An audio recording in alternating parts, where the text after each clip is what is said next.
Reaction of alkenes, electrophilic addition reaction of alkenes.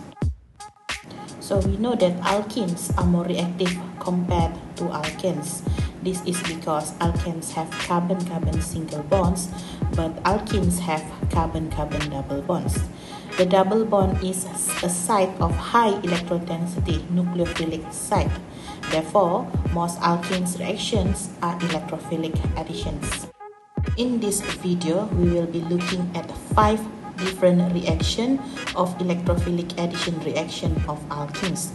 The first one is hydrogenation, second halogenation, third hydrohalogenation, fourth hydration, and lastly halohydration. The first one is catalytic hydrogenation of alkenes.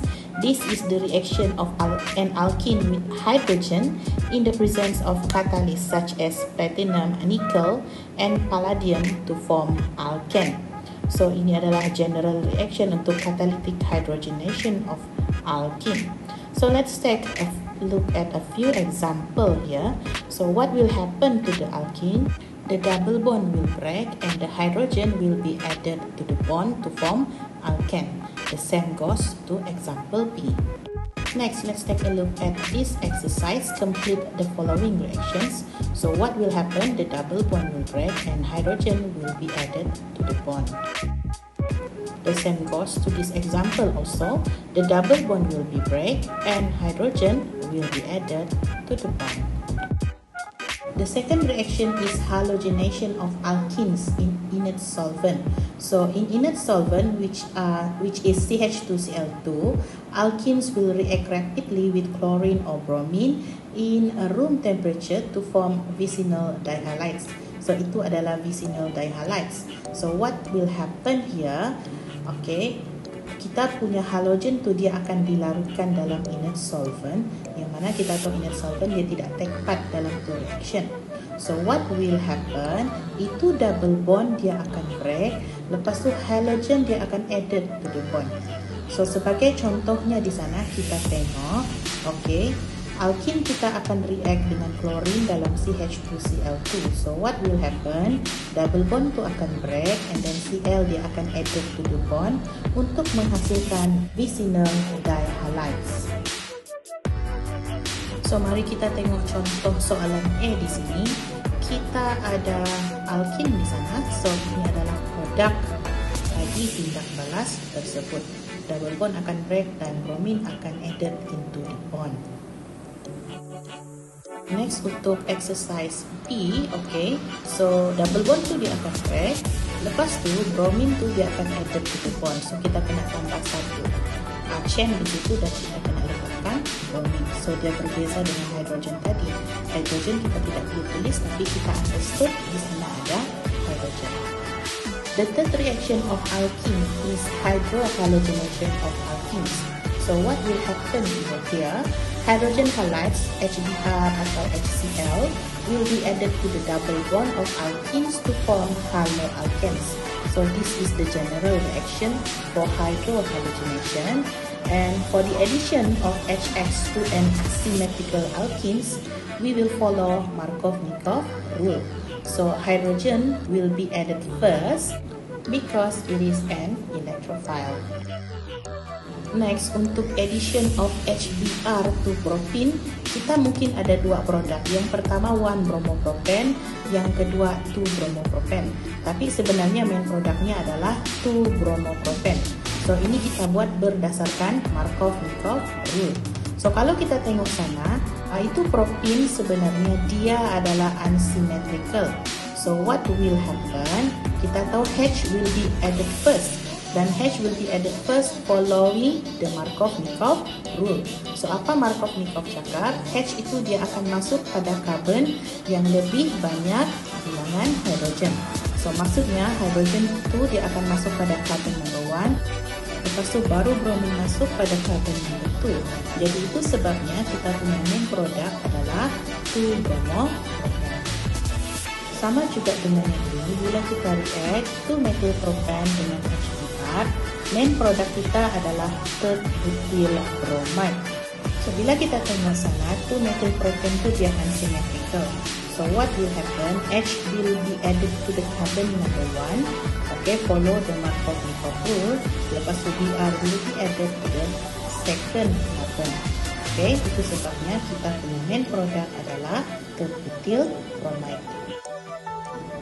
Next, kita tengok exercise ini, kita kena complete the following reaction. So, addition of H and Br must follow the Markov-Nikov rule.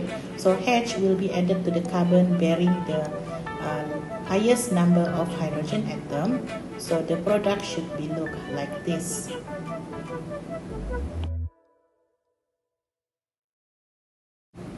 Next, untuk exercise B, okay. So, sama juga addition of HBr must follow Markov-Nikov rule. So, apa yang akan berlaku itu double bond dia akan break. So, bila dia break, H itu will be added to the carbon yang ada lebih banyak hydrogen atom. So, H akan masuk situ dan Br akan masuk di sebelahnya. Okay, so kalau kamu tidak boleh nampak macam mana ini kita buat, so kita buat dia dalam bentuk expanded begini. So sekarang kita sudah nampak karbon mana yang lebih banyak bilangan hidrogennya, maka hidrogen akan masuk di situ dan Br akan masuk pada jiran sebelahnya. Main product kita akan dapat seperti ini. Next, the fourth reaction is hydration of alkenes. So, the acid catalyzed addition of water to the double bond of an alkene actually is a method for preparation of low molecular weight alcohols. Okay, so the acid most commonly used to catalyze the hydration of alkenes are dilute solution of sulfuric acid and phosphoric acid. So this is the general reaction for hydration of alkenes. So kita ada alkene di sana react dengan H2O diluted di dalam sulfuric acid atau phosphoric acid. So ini sebenarnya adalah simbol bagi dilute acid. So kita kena guna H3O+ kalau acid yang kita guna itu adalah dilute acid. So apa yang akan berlaku di dalam tindak balas ini? H dan OH will be added to the double bond. So actually the addition of water to the double bond still follows Markov-Nikov rule. Sebagai contoh, kita ada hydration of 2-methyl 1-propene. So what will happen? H and also OH will be added to the double bond. So H akan masuk dulu pada karbon yang lebih banyak hydrogen atom, baru OH masuk. So ini adalah produk bagi hydration of alkene. Seterusnya untuk contoh A ini, dia suruh kita complete the following reaction. So what will happen here? H dan OH will be added to the double bond. So H akan masuk dulu, H akan masuk follow Markov-Nikov rule. Jadi H akan masuk pada karbon yang lebih banyak hydrogen atom. So di situ akan jadi CH3 dan OH akan masuk pada karbon di cyclic ring tersebut. The same goes to this example. H and OH will be added to the double bond. Jadi produk kita akan dapat seperti ini.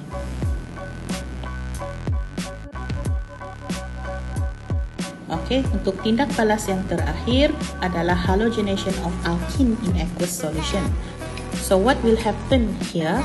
Halogenation of alkene is being carried out in aqueous solution to form haloalcohol called as halohydrin. So alkene dia akan react dengan halogen, okay, dalam aqueous solution dan menghasilkan halohydrin.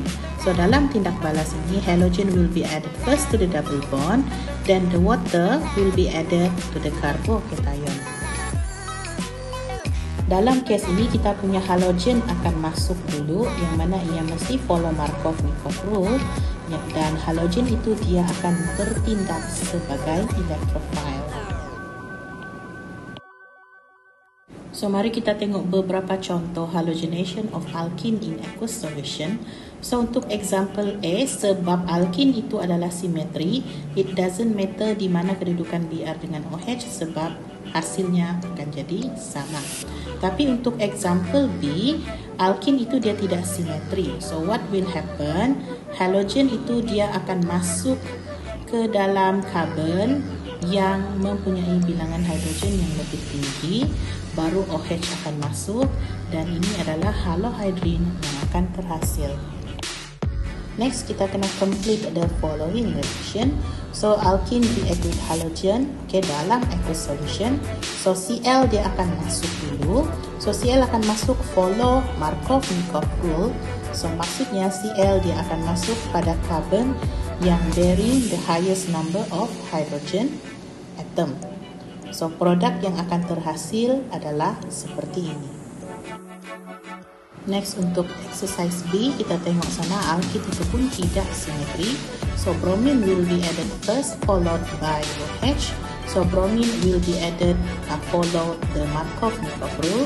So bromine akan added di situlah sebab dia punya carbon tu bilangan hydrogen atomnya adalah lebih tinggi, dan ini adalah hasil bagi tindak balas ini.